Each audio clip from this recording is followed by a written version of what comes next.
Picture this. It's the 1920s, the city lights hum, and the soft strains of jazz drift from a hidden doorway.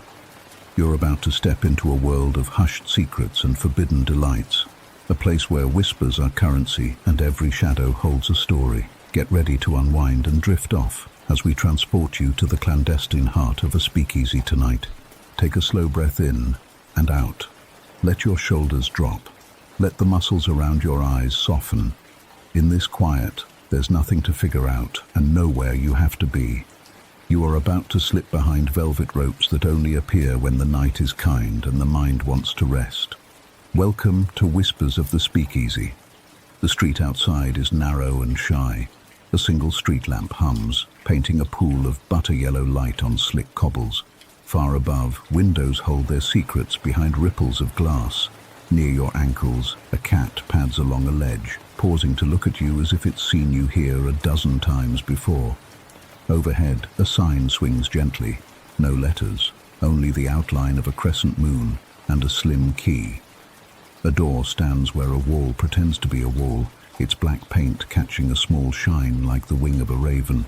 You press your hand to the wood and feel the cool of night resting in its grain. One slow knock, a pause, another, a click, smooth and precise, and the door gives. Inside, a hush gathers you like a velvet cloak. The air is warm with vanilla, orange peel, and the low, dusky perfume of tobacco leaf. The room is long and low, lit by shaded lamps and tiny strings of bulbs that pretend to be constellations. Brass glows dull gold along the bar.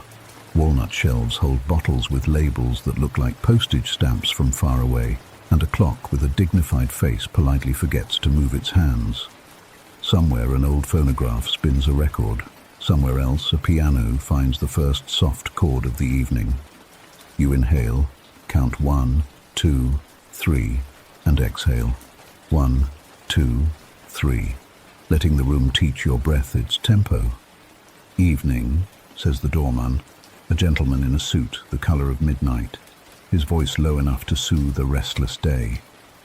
He nods, the ghost of a smile easing the edges of his mouth. Welcome back. It feels true. This is a place that remembers you kindly, even if you've never been. The bartender polishes a glass the way a painter warms up a brush, unhurried, attentive. He wears shirt sleeves and a tie with a modest, perfect knot. His hair is slicked, his manner is not. "What's your pleasure?" he asks, but it isn't a test. A slice of lemon sighs as his knife passes through. Ice settles into a crystal glass with the hush of snow on a window ledge. A twist of peel expresses a small constellation of scent that blooms and vanishes, a firework the size of your thumb. The first sip is evening itself. Cool, clean, a tiny sweetness that lets the bitterness shine rather than hide it. The glass leaves a ring on a coaster printed with the speakeasy's crest, the crescent moon and the slim key. A trio takes their places on the small stage, a pianist with hands that look like they could knead bread as easily as chords, a bass player who andantes his way into the room like a friend entering a kitchen, and a trumpeter whose quiet notes sound like distant lights along a river. The drummer arrives late, but with a brush in each hand and a smile that sets everyone at ease. They don't announce themselves. A melody simply begins, soft as walking on carpet, steady as breath. The music knows it's night music. It understands that your ribs have little doors, and it opens them one by one. You slide into a leather booth that remembers other conversations. The seat sighs as you settle, a leathered exhale that seems to approve of peace. The table holds a single candle in a blue glass that turns the flame into a lake at dusk. You're placed where you're meant to be, angled to see the band, the bar, the door, and the small hallway where the staff slip in and out with trays that never clatter and plates that glide like polite planets. Around you, the city's private theater plays in whispers. A newsman with ink-blue fingertips shares a quiet joke with a milliner whose hat seems to float rather than rest. A couple leans shoulder to shoulder, their conversation a braid of laughter and long rests. Two friends play cards, not to win, but to practice the art of letting a moment last. The bartender places a clear glass of water on your table with the same care he poured your drink. "For the rhythm," he says, as if hydration were a kind of music, and tonight it is. The pianist addresses you without looking up, his hands making small lanterns of sound. "We'll take you across the river," he says to the room, "and home again." The trumpeter nods, closing his eyes as if to consult a map only he can see. They begin a tune that walks down a stairwell and out into a night lined with lamplight. The bass hums like a cat that has decided you are its favorite person. The brushes whisper along the snare the way a secret moves through a trusted crowd. In the corner, a woman in a dress the color of evening rain opens a journal and writes a line, then stops, smiling at the line as if it has charmed her. She turns the page with fingertips that treat paper as something living. Across from her, a gentleman with a bow tie, too perfect to be accidental, adjusts it anyway, a little ritual that seems to bless the night. A waiter drifts by with a tray of small plates, olives, almonds, a curl of smoked salmon with the soft gleam of lemon oil, and the scent adds a new chapter to the room. A man in a fedora traces the lip of his glass like he's outlining a coastline he left behind. He says nothing, and there's nothing missing. Words here are like the salt on the rim of a glass, just enough to lift what's already present. When speech happens, it wears soft shoes. When silence arrives, it is greeted like an old friend. The doorman's shadow lengthens, crosses the floor, and vanishes when he leans to speak to someone just arriving. A soft password passes like a moth from one mouth to another. It might be the name of a star. It might be the last syllable of a lullaby. Either way, the door closes without sound, and the night holds. Breathe in, counting 4 tiny lamps along the bar. Breathe out, counting the 4 soft brushes along the snare. Let the sound loosen any knot you've been carrying. One in the jaw, one between the shoulder blades, one you forgot you learned how to hold. The music moves to a tune with a little more sway, the kind that makes the room seem to exhale in time. Somewhere a laugh rises and settles like a leaf deciding which eddy to join. A waiter, vest gleaming like a seal at dusk, approaches with something new. A glass the color of pale dawn, mint resting against the rim like a green feather. "House special," he says, naming it with a whisper that seems to float on the surface of the drink. The first taste is a summer memory written in winter ink. Cool mint, a shy sweetness, and the quiet authority of something distilled from patience. Your hands warm the glass at the same pace the glass cools you. In a small break between songs, the drummer leans into the invisible microphone of the room. "Once the city had a heartbeat you could hear from the river," he says. "Not so much speaking as laying down a path you can see in your mind. We found a way to keep it soft and steady." He taps the edge of a cymbal with the tip of a brush. Ting, like a star noticing itself in a puddle. A hallway waits off to the side where a velvet curtain listens more than it moves. Through it, a tiny back room breathes a colder air, the kind that makes metal smell like winter and wood like old rain. The bartender gestures for you to stretch your legs if you like. You follow the curve of a wall and find yourself in a room with a narrow window and a shelf of books that seem to have been left to keep each other company. A ledger lies open on a small table.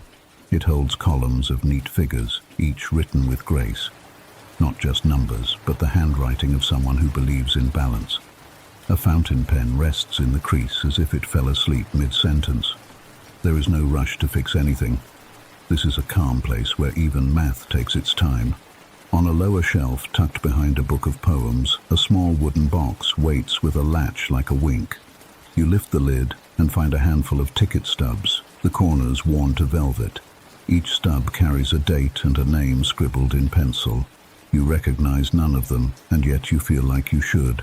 Perhaps you were here once, in a story told by someone who needed a good ending, and you provided one by listening. You close the box. It breathes out a scent of cedar and something like old ink and oranges. Back in the main room, the band returns to a waltz, disguised as jazz. Couples who didn't plan to dance find themselves standing at the same time, saying nothing, and discovering that their feet know the rest. The floor takes their weight and gives back the faintest echo of their happiness. The bartender tops your water with the care of a watchmaker. In the far booth, two friends lean their foreheads together for a heartbeat, then separate, newly calm. A young woman at the bar sketches the band with a pencil that seems too soft to make marks, and yet a likeness grows on her paper. The lines are more mood than geometry. She gives the pianist a smile when he looks up, and he includes her in a chord no one else could hear. The trumpeter rests his instrument on his knee between phrases and watches a tiny thread of candle smoke rise, coil, and vanish. He nods, as if to a private tutor, and lifts his horn again, finding a note that glows like a small lamp on a winter sill. You notice now the quiet language of the room. The bartender wipes the bar in wide, slow circles whenever the conversation wants to soften. The doorman straightens his cuff when it's time for a new record. The bass player taps the side of his instrument with 2 fingers when he approves of the way the night is going. The waitress glances at the clock when the room needs another round of water, never breaking the spell, only tending it. A man with silver hair and a charcoal suit enters and stands for a moment at the back, letting the room meet him like a tide around an ankle. He removes his hat, smoothing the brim with a devotion that suggests it has been his companion for years. He takes a seat at the very end of the bar, where the light is kind. The bartender pours him something amber and sets it down on a napkin folded into a small square. They exchange a few words that sound like the weather and might mean something else or nothing at all. It doesn't matter. Meaning here is a dimmer switch, not a toggle. Outside, the rain begins in a language you recognize immediately. The soft pattern that makes windows into instruments and roofs into audiences. It taps a slow measure you've known since childhood, a lullaby for buildings. The door lets in a cooler breath that carries petrichor, wet stone, wet leaves, a hint of iron, and the speakeasy answers by turning up its warmth, its candlelight, its promise of shelter. You are inside. You are among friends. The night is doing what the night is meant to do. Gather, breathe in and out. Count the slow sway of a couple near the stage. 1, 2, 3, 1, 2, 3. Let the waltz pull the last tightness from your hands, your feet, the back of your neck. The pianist slips into a lullaby stitched to a standard, the kind of melody that knows how to put a room to bed without making anyone leave. The drummer's brushes hush and hush again, finding a place between heartbeat and hush where rest lives. At your table, the blue glass candle pools a deeper color, the flame leaning, listening, learning your name, and then keeping it. Your glass leaves a second ring beside the first, like moons converging. On a nearby chair, someone has left a scarf that smells like clean laundry and evening air. The room has little mistakes like this. Forgotten scarf, dropped handkerchief, napkin folded into a tiny boat, and they are all sweet, harmless things a morning can fix. A woman with a pearl pin in her hair rises and, before leaving, touches the shoulder of the man at the bar with her fingertips. He looks up, smiles, and nods. No words, only the grammar of kindness. The doorman opens the door with reverence, letting the rain watch her pass before the speakeasy closes itself again around its breathing, its music, its glow. There's a stair you haven't noticed before. It curves away behind a curtain, wide enough for one, narrow enough to feel like a secret. A small sign with gold lettering asks you to mind your head and your worries, leaving both at the bottom. You climb slowly, the banister polished by decades of careful hands. Upstairs, a little gallery looks down on the room through a grille of artful lattice. From here, the band appears framed like a photograph someone hums to. In a nook, a phonograph sits on a table draped with velvet, its horn like a flower caught in a kind wind. A stack of records leans against a book of poems and a map of the city with tiny red pins in places that look like memories. You choose a record at random. Its label is pale green and carries the name of a band you've never heard of and instantly love. It returns to its sleeve with a shiver of paper like a whispered yes. On the far wall, small photographs organize themselves into a timeline. People laughing, people leaning on a bar, people with their arms around each other in a way that makes you believe they never argued. In one frame, a monarch butterfly landed on a hat brim. In another, A piano waits in sunlight, the dust in the air like snow that forgot to fall. These are moments the speakeasy keeps for anyone who needs to remember that soft things outlast sharp ones. Back downstairs, the set draws to a close. The pianist nods once, and the band follows, the final chord settling like a blanket. There's a quiet sound of hands meeting, applause that knows the hour and loves it. The bartender turns the hourglass on the shelf by a quarter, not to measure time, but to show the night that it's seen. He brings you a small plate of something simple, bread with butter that tastes like the field, a pinch of salt like a short story that ends happily and knows it.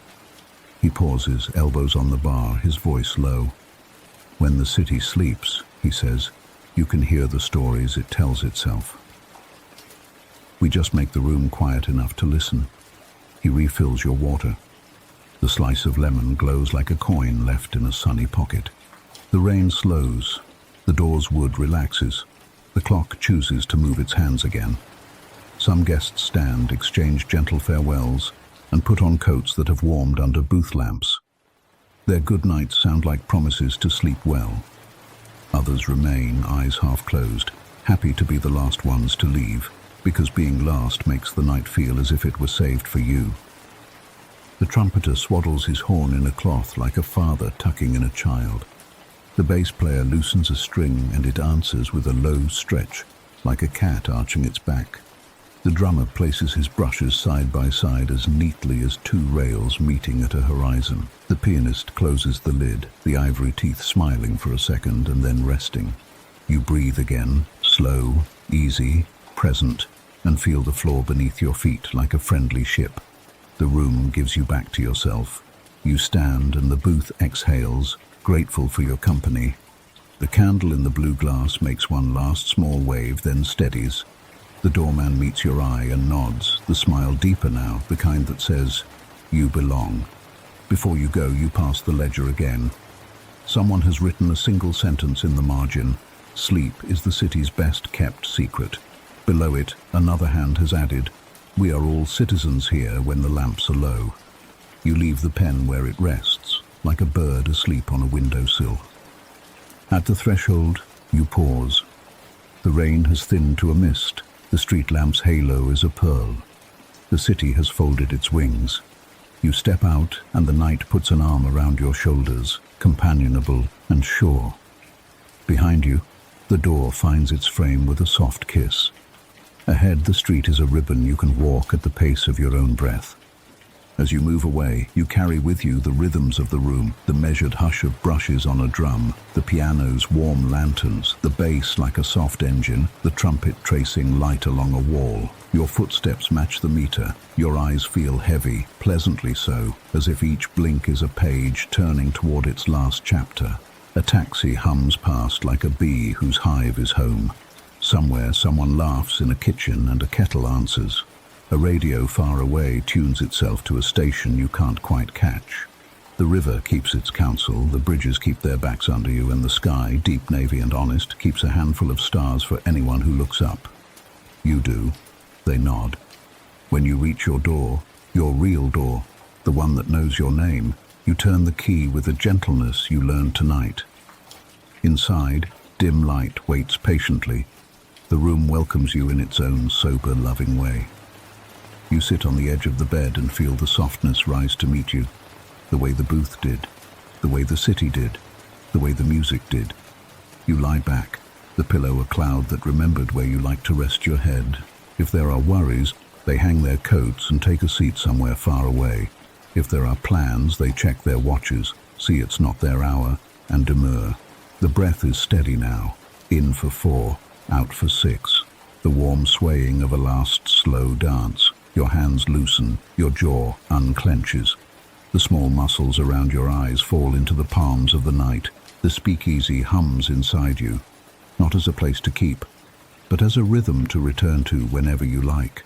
A password that is only a long exhale. A door that yields to kindness. A blue glass with a candle that knows your story and keeps it softly without asking anything in return. Sleep comes the way the band began, without announcement, simply there, like the first chord you didn't notice until it had already wrapped you. If you need a picture to carry across the threshold, take this. The bartender turning the hourglass the last quarter turn, smiling to himself. The doorman smoothing the door with his palm, as if thanking it. The candle in the blue glass, making its lake of light. And somewhere, the river, moving like breath in the chest of a sleeping city. Good night.